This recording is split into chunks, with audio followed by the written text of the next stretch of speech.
আচ্ছা, সবার লাইফে এমন কিছু মানুষ থাকে না যাদের কথা ভাবলেই মনটা ভালো হয়ে যায়। আজকে আমার লাইফের ঠিক তেমন কিছু মানুষের সাথে আপনাদেরকে পরিচয় করিয়ে দিব। হ্যালো এভরিওয়ান, আসসালামু আলাইকুম। কেমন আছেন সবাই? আশা করছি সবাই খুবই ভালো আছেন। এই দিনটা হচ্ছে কফি ডে ঠিক পরের দিন। যেহেতু কফি ডে আগের দিন ছিল, আমি এবং মিতু দুইজনে কফি খুবই পছন্দ, তাই আমি আর ও প্ল্যান করে চলে যাই অ্যারাবিকা কফিতে। অ্যারাবিকা কফিতে যাওয়ার সময় রাস্তায় ফ্লাওয়ারের কিছু দোকান ছিল, খুবই সুন্দর। সেই ভিডিওটাই রেকর্ড করছিলাম। সুন্দর ফুলের দোকানগুলো দেখতে দেখতে আমরা চলে এসেছি অ্যারাবিকা কফিতে। অ্যারাবিকা কফিতে খুবই মজার মজার পেস্ট্রি, পুডিং, ডেজার্ট আইটেম ছিল। চলেন তাদের ভিতরে ডেকোরেশনটা আপনাদের সাথে একটু শেয়ার করি। আমি তেমনভাবে ভিডিও করতে পাইনি, যতটুকু করে এনেছি ততটুকু আপনাদের সাথে শেয়ার করছি। তাদের অ্যাম্বিয়েন্সটা খুবই সুন্দর। আমরা দুইজনে দুটি কফি অর্ডার করি। দেখেন আমি মিতুকে কি বলছিলাম আর ওর কি রিয়াকশন দিচ্ছিল আমাকে।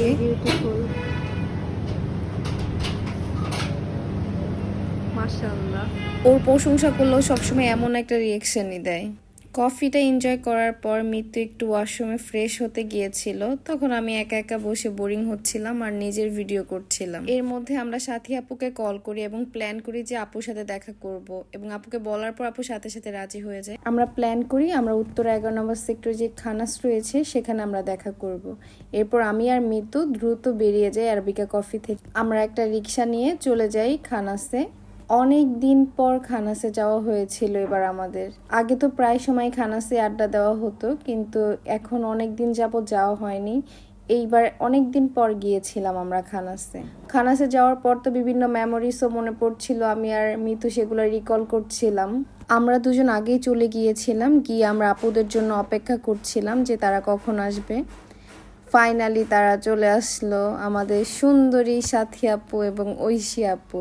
সাথী আপু এত ফানি একটা পার্সন, তার নাম শুনলেই হচ্ছে আমাদের হাসি আসে, এত এবং তার সাথে খুবই ভালো মনের একজন মানুষ সাথী আপু। আমরা খুবই মজা করছিলাম এবং এনজয় করছিলাম। আমাদের সবার হাসি এবং কথা দেখেই তো বুঝতে পারছেন যে আমরা কি পরিমাণে ফান করছিলাম। আসলে সাথী আপু, জ্যোতি আপু, ঐশী আপু এরা যেইখানে থাকে সেখানে হাসাহাসি ছাড়া আর কিছুই হয় না। তারপর খানাসে আমরা কিছু অর্ডার করেছিলাম, সেই ক্লিপগুলো আপনাদের সাথে একটু শেয়ার করলাম।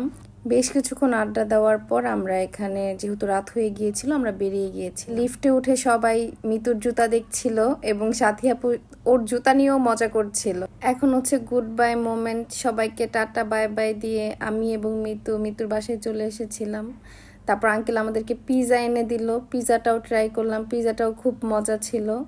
পিৎজাটা ট্রাই করার পর আমাকে আবার আমার হাজবেন্ড নিতে আসে, ওর সাথে আমি চলে আসি। আজকের দিনটা খুবই ভালো কেটেছে, আমাদের সব পছন্দের মানুষ